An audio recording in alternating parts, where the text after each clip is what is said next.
Lots Cheers. of love, Lupus. Oh, you've caught us having our pre-show drink. I think you mean drinks. We've been here since 2 p.m. Hey, I thought we were keeping that between us two. Oh, well, we better drink up. We'll see you in a minute.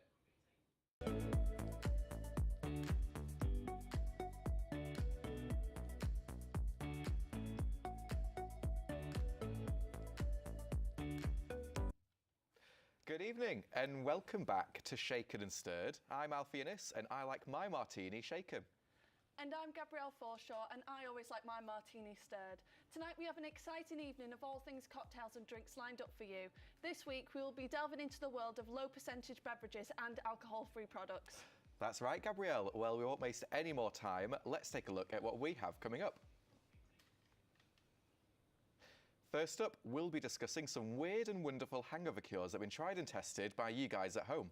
Also coming up, Joseph is heading off to the whisky shop in Manchester to find the perfect whisky to give this festive season.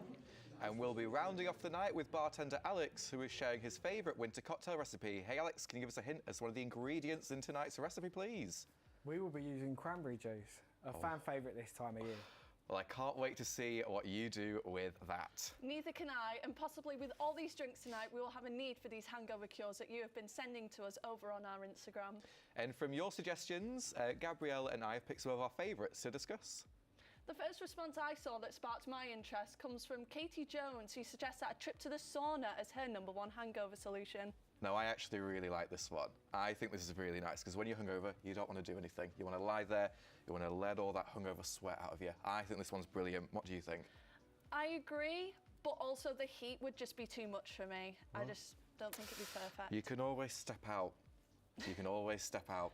Is true. That's all I'll say on that one. But the next cure that I have is a classic, and it's been sent to us by Jimmy C, 1995, and it's a Diet Coke with a bag of crisps. Lovely.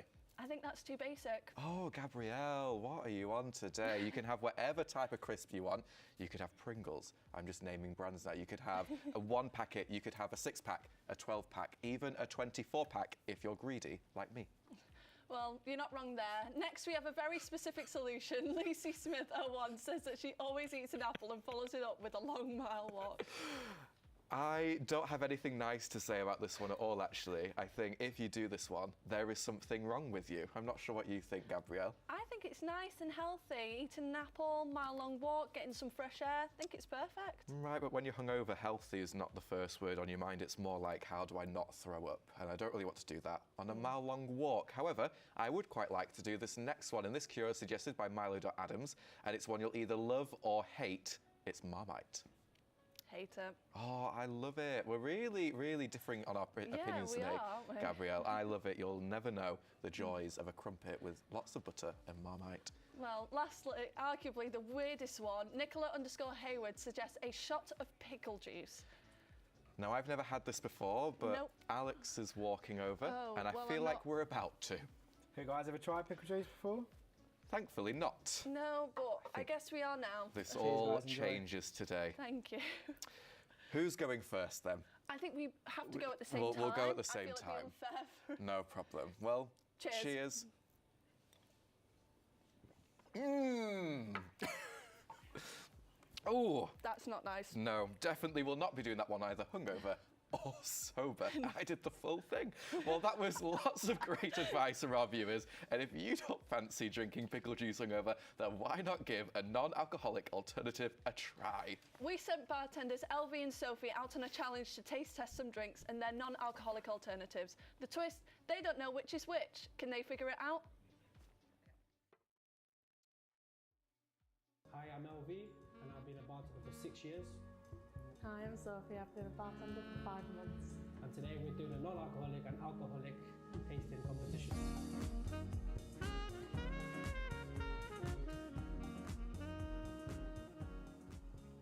Smell like tonic. Just tonic water. So I'm going to put my guess in there now. I'd say non-alcoholic. Yeah, I'm going to say non-alcoholic as well. Yeah, it's for people that want to join in with people, but they don't want to drink. It's a nice Definitely a beverage. good alternative. I'm guessing this is the second one? Yep. Okay, I can definitely smell the gin in this one. Oh, 100% this is the alcoholic one. I'm gonna look in the gin one. Yeah, The this is the alcoholic alcoholic one. 100%. Okay, I'm guessing this is the second drink. Yeah. It's a cider. Oof, okay. This is really hard, by the way. I don't even know the difference. What are you going for? I'm saying that's the alcoholic one. Me too. Yeah, no, I think that's an alcoholic one. Definitely an alternative if you want to have a cider Yeah. and don't want to drink alcohol today.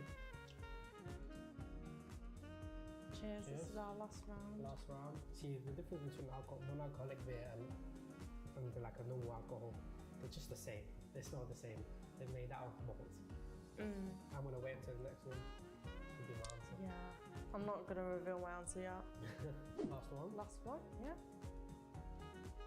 The colour's different. Yeah. No.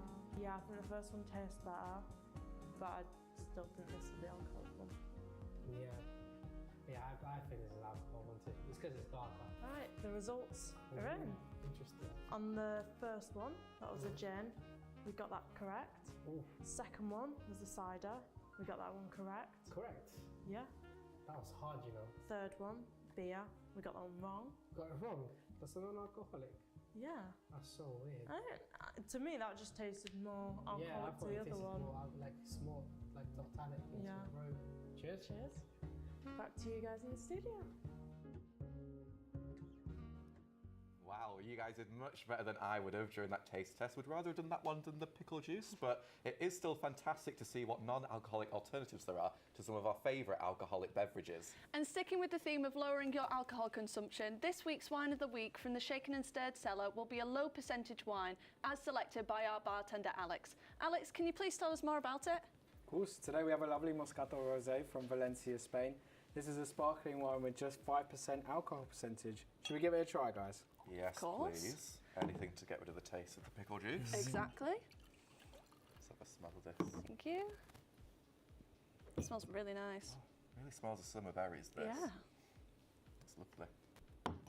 So, could you explain to me, Alex, what the difference is between a Moscato Rosé and just like a regular one? A Moscato Rosé is made from muscat grapes. This skin from the grapes makes this rosé a bright bubblegum pink colour. To be honest, Alex, I have no idea what the average percentage of a rosé is. How does this one differ? That's a good question, Gabrielle. The average rosé is around 11%, but this one is just 5%. In general, rosé wines have lower alcohol content than a white or a red, making them a good option for a cosy night in or the designated driver. Let's try this again. Yeah? Cheers. Cheers. Lovely. Best one you've brought in all season. 100%. Well, if you want to try this wine at home, then it's linked on our Instagram, which is @shakenandstirred_C4. And make sure to turn on post notifications so you don't miss a thing from us. And if you want to try every wine from the Shaken and Stirred cellar this series, then we have an exciting competition just for you.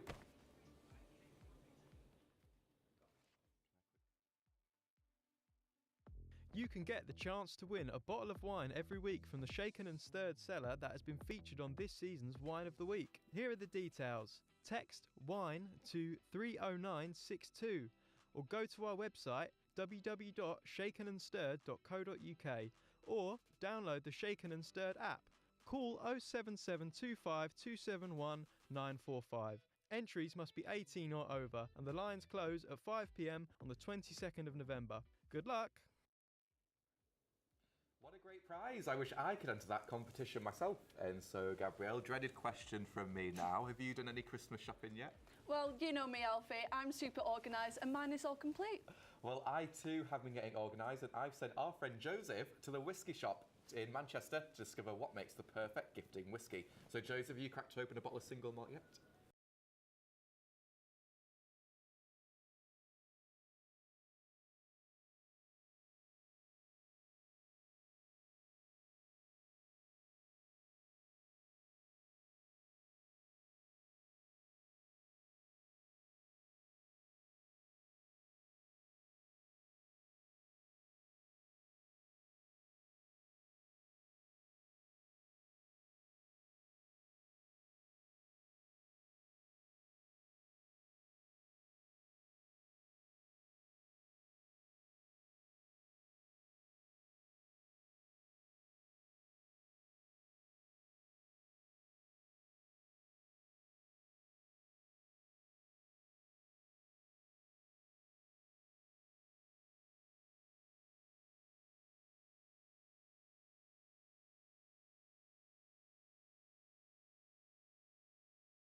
Thanks for that, Joseph. I feel much more educated on whisky shopping and will definitely be buying some this holiday season. As will I, Gabrielle, but maybe not the £6,500 bottle. That is simply a bit too much for whiskey, but I'm not the expert.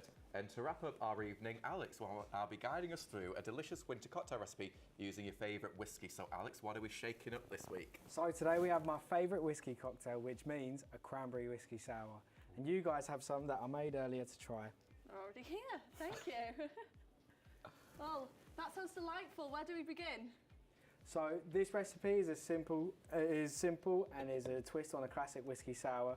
We recommend using bourbon whiskey, but for those at home, you can use whatever you already have in your cupboard. So first we're going to pour in 25 millilitres of lemon juice. Using fresh lemons is a lot better than using the juice that you can buy in the cartons at the supermarket, but again, each of their own, doesn't make too much of a difference. I've got lots of that left over from pancake day. I don't know about you guys. Same here, yes. Next, we're going to pour in 50 millilitres of our bourbon, which is equivalent to a double.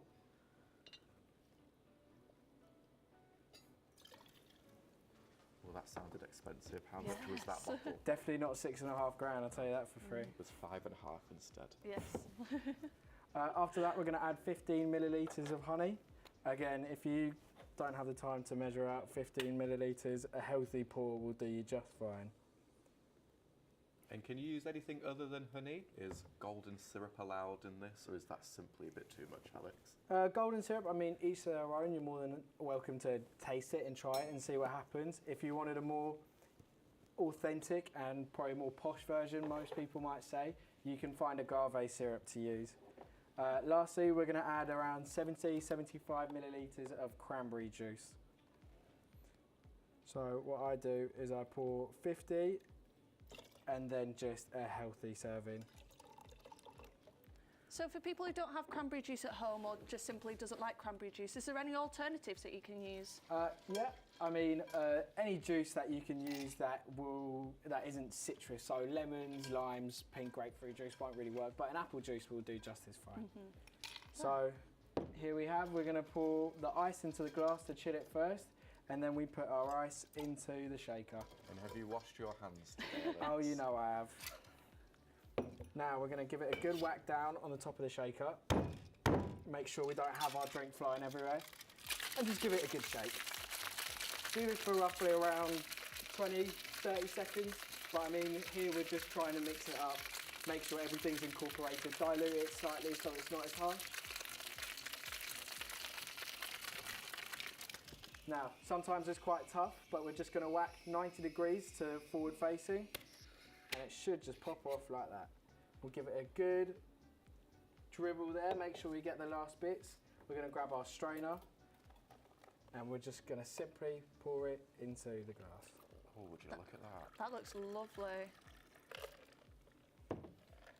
Now, to impress the family members back at home who don't know what it took to make this drink, we're just going to add a simple cherry garnish on the rim. And there you have it, cranberry whiskey sour. Let's give it a try then, shall Yeah. we? Cheers, guys. Cheers. Cheers. But there we go. Cheers. Just spilled it all over myself. It's a nice light drink, makes well for after a hefty Christmas dinner. That's Yeah, lovely, definitely. nice and cold as well, Yeah. just what you want at Christmas. Well, I absolutely will be making this drink for my next dinner party. As will I, and you can find the full recipe and every other recipe from this series over on our website. Well, thank you very much, Alex, but unfortunately, that is all we have time for today. Join us again same time next week where we will be stirring up some festive cocktails, including another one from bartender Alex. What will that be, Alex? Next week, we will be making a gingerbread martini. Oh, that sounds great. And next week, we'll also be learning about the origin of mulled wine. Goodbye. See you next week. Cheers. Cheers. Bye-bye. There we go. Oh, there we go. Let's go again.